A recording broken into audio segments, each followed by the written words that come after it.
Welcome to the Hospital Finance Podcast, your go-to source for information and insights that can help you stay ahead of the challenges impacting healthcare finance. And now, the host of the Hospital Finance Podcast, Michael Passanante. Hi, this is Mike Passanante, and welcome back to the Hospital Finance Podcast. Today we're going to be talking about the evolving role of health information management in the revenue cycle. And to help us understand more about that topic, I'm joined once again by Laura Legg, who is the Revenue Integrity Director here at BESLER. Laura, welcome to the show. Thank you, Mike. So, Laura, you've worked in health information management pretty much your whole career, I believe. So why don't we start today's conversation by talking a bit about HIM departments and what their primary functions are. Yes, Mike, I have been in the med revenue cycle in HIM for a long time. And the important thing to think about is that health information management departments are located right in the middle of the revenue cycle. So that really means that HIM can either serve as a bottleneck if it's not efficient and well managed, but a well managed HIM department can serve as a hub for revenue cycle activities. You know, it's where we determine hospital reimbursement with code assignment. It's where we send those clean claims to billing, where we improve documentation, ensure completion of the record. And there's also a lot of other responsibilities in HIM, but they really do play an integral part in the revenue cycle management. Unfortunately, there's been in the past a perception out there that HIM professionals just code, which can lead to exclusion of HIM participation from the revenue cycle management team. So I would just put out there that it's really important for HIM directors to become fully educated about the revenue cycle management process in order to join the team and really contribute to it. So some of the typical functions within HIM that we'll talk about today are reconciliation of accounts versus documentation noted, the order and timeliness of the processing cycle of records, of course, coding, physician query processes, internal and external coding accuracy audits, and HIM also does requests for records and documentation externally. And Laura, as you intimated, HIM's role is changing within the revenue cycle. Can you talk about those changes? Well, in the past, Mike, some of HIM professionals really took a back seat to their involvement in the revenue cycle. But that really changed with implementation of the electronic health record. The electronic health record has really been instrumental in drawing revenue cycle departments together, as well as drawing together the finance and clinical teams. So it was really challenging in the beginning, the transition for HIM, because really just getting revenue cycle, billing, finance, and HIM to speak the same language took a while, but we've made a lot of progress in the last 10 years.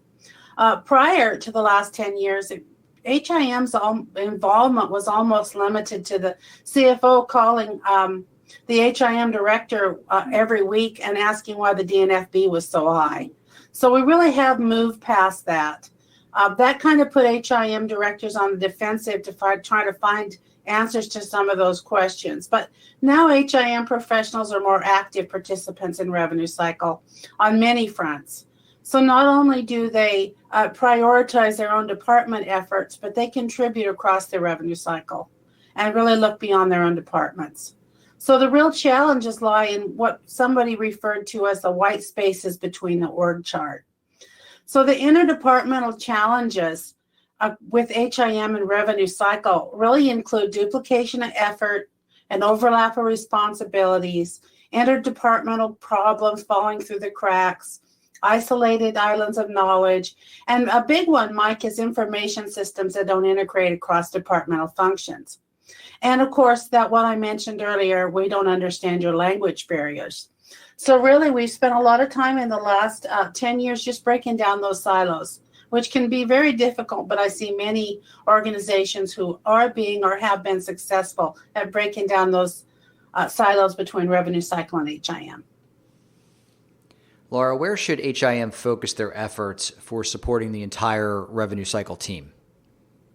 Well, Mike, at the top of the list is always improvement of the discharge not final bill file, and of course accounts receivable. They're essential to the healthy revenue flow, but there's many other initiatives where HIM professionals can play an important role. They're really an important part of the revenue cycle team and should be involved in most of the improvement initiatives. One of the things that's happened over the course of the last 10 years, Mike, is that web-based remote coding has really brought in those long-sought success stories around lowering the DNFB. HIM professionals can also become invaluable to the organization by understanding and contributing more to the revenue cycle functions. And this really now replaces those defensive responses we used to have to CFOs. But I would say I think that the three most important areas are optimizing cash flow, optimizing case mix index, and compliant billing. Laura, what are some of the activities that you would recommend to improve operations and relationships with between the revenue cycle and HIM departments?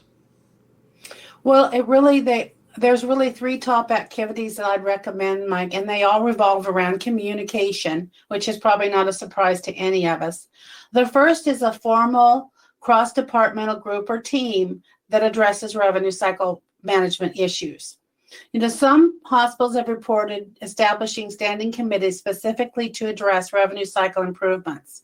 Committee membership should be broad and should include clinicians, business office, quality staff, and HIM professionals, and even more depending on your facilities. And this group should address a wide range of topics, including defining the revenue cycle, establishing roles of various departments, monitoring performance, and problem solving. So that's a really important one. The second one also, Mike, that we don't want to forget about is those informal cross-departmental communications. This can be very successful. Even if you don't have a formal committee, informal cross-functional teams can really help. One hospital reported at AHIMA last year that the assistant HIM director and business office manager were meeting regularly to approach clinicians regarding issues surrounding clinical documentation required for coding. So that's just one example where that cross-departmental communication can be so important. And the third, Mike, is really to having HIM participate in various standing committees that are important to revenue cycle. This seems to really have a positive influence on the revenue cycle management team when they all work together. Some examples of that, those standing committees, Mike, would be the Charge Master Review Committee and denial teams. These committees would permit input from HIM and also help HIM professionals better understand revenue cycle management in their hospitals. Laura, what are some of the KPIs for revenue cycle teams that they track that HIM can help influence or drive? Well, Mike, I always try to be really careful in recommending KPIs, and the reason for that is every facility is so different.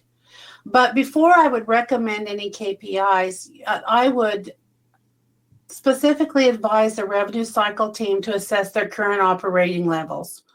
And see what really requires improvement and focus your efforts there, target and monitor those areas. For years, I think we got wrapped in to do quality, but really now, revenue integrity and revenue cycle teams doing KPIs are really focusing on where the greatest need is. But some of the areas I see often that have key performance indicators for revenue cycle are value of discharge, not final bill cases, not to exceed 2 days of the average daily revenue. So that's an important one. AR days, not to exceed 60 days. Bill hold days set at 4 days post-discharge.